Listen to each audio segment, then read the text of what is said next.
स्वागत है आपका भारत वॉइस में।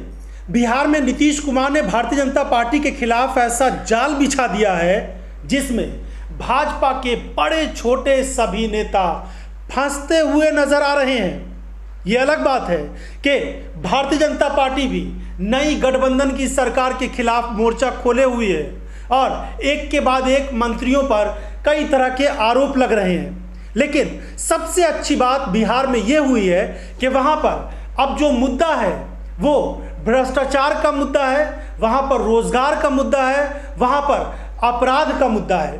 भारतीय जनता पार्टी के साथ जब नीतीश कुमार का गठबंधन था तो इस तरह के किसी भी मुद्दे पर चर्चा नहीं होती थी।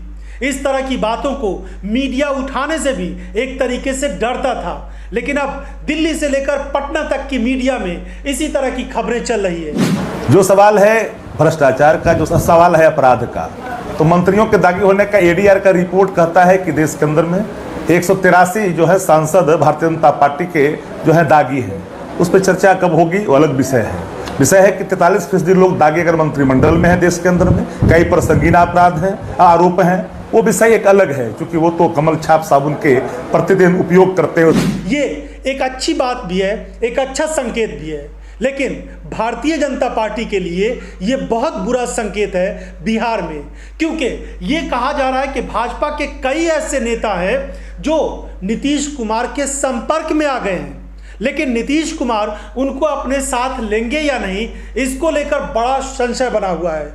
मगर ये बात तय है कि भाजपा के बहुत सारे नेता अपनी ही पार्टी के काम करने के तरीकों से नाराज हैं।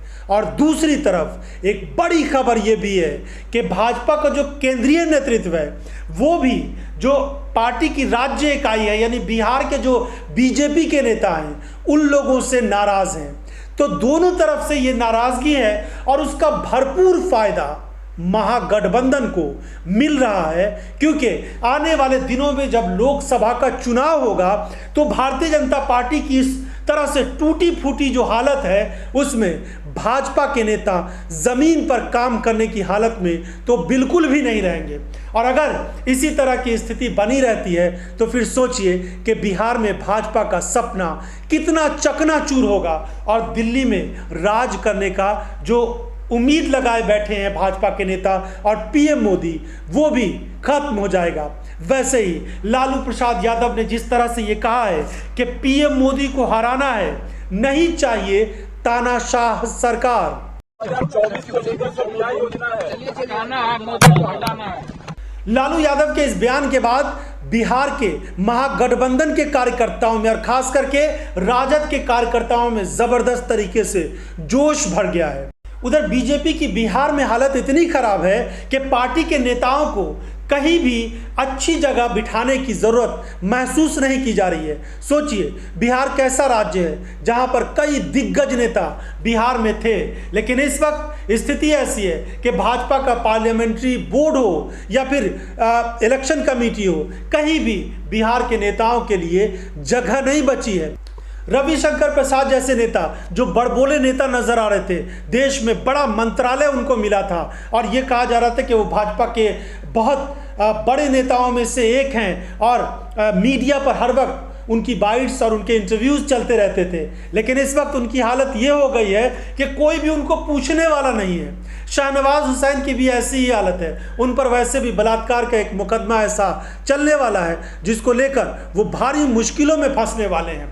रविशंकर प्रसाद ने तो यहाँ तक कह दिया था कि प्रधानमंत्री नरेंद्र मोदी ने रूस और यूक्रेन की जंग को थोड़ी देर के लिए रुकवा दिया और अपने छात्रों को बुला दिया। ये इतनी बड़ी किरकिरी हुई थी कि विदेश मंत्रालय की तरफ से इस मामले पर सफाई तक दी गई थी, लेकिन रविशंकर प्रसाद को मोदी की इतनी बड़ी प्रशंसा करने का भी कोई फायदा नहीं मिला।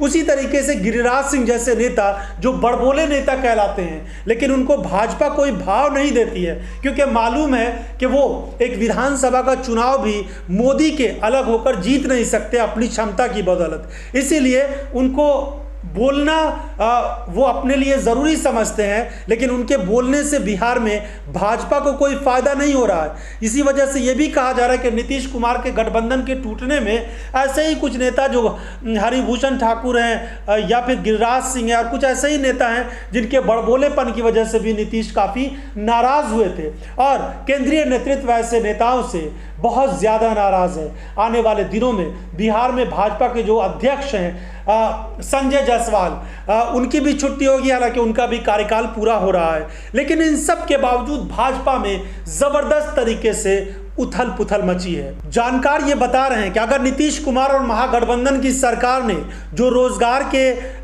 दावे और वादे किए हैं जनता से, अगर उसको पूरा कर लिया जाता है, 10 लाख युवाओं को रोजगार देने की बात तेजस्वी यादव चुनाव प्रचार के समय भी कहते थे, और अब भी जब उन्होंने शपथ ली है उसके बाद से भी वो इससे पीछे नहीं हटे। हमारी ये उपलब्धि है ना कि आज जो सोए हुआ जो पत्रकार था, जो हिंदू मुसलमान की बातें करता था, आज कम से कम जो असल इशू है रोजगार का, उस पर चर्चा चल रही है, तो ये तो हमारी उपलब्धि है। नीतीश कुमार ने तो इससे आगे बढ़कर 10 नहीं बल्कि 20 लाख रोजगार देने की बात कही है। तो इस तरीके से नीतीश कुमार के अंदर भी एक कॉन्फिडेंस नजर आ रहा है, जो बातचीत करने का उनका तरीका है। भारतीय जनता पार्टी में जब वो थे, उनके बॉडी लैंग्वेज के उस वक्त को देखिए, और अब जब से उन्होंने महागठबंधन के साथ शपथ लिया है उसके बाद से नीतीश कुमार का अंदाज ही बदल गया। पहले ऐसा लगता था कि वो बहुत मायूस हैं, निराश हैं, उनको आगे कुछ करने की हिम्मत नहीं बची है, लेकिन अब इतने आक्रामक नजर आ रहे हैं कि उनका कहना है कि रोजगार क्यों नहीं पैदा होगा, रोजगार पैदा होगा।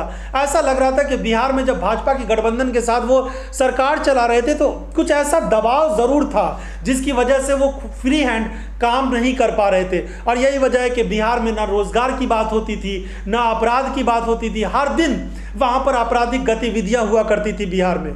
भाजपा के ज़माने की जो बेरोजगारी है, महंगाई है, अपराधीकरण है, वो सब कुछ अभी जारी है, क्योंकि अभी तो हफ्ता महीना भी नहीं गुजरा है नई सरकार के गठन हुए। जाहिर सी बात है थोड़ा समय मिलेगा, कुछ काम करेगी ये सरकार, लेकिन उसके पहले ही नीतीश कुमार के जो मंत्रिमंडल में कुछ मंत्री हैं उन पर भी सवाल उठ रहे हैं। नए कानून मंत्री हैं कार्तिक कुमार, उन पर भाजपा गंभीर आरोप लगा रही है। उसके अलावा बिहार में जो कृषि मंत्री हैं सुधाकर सिंह, वो भी आरोपों में घिर गए हैं। उन पर करोड़ों के चावल गबन का आरोप है।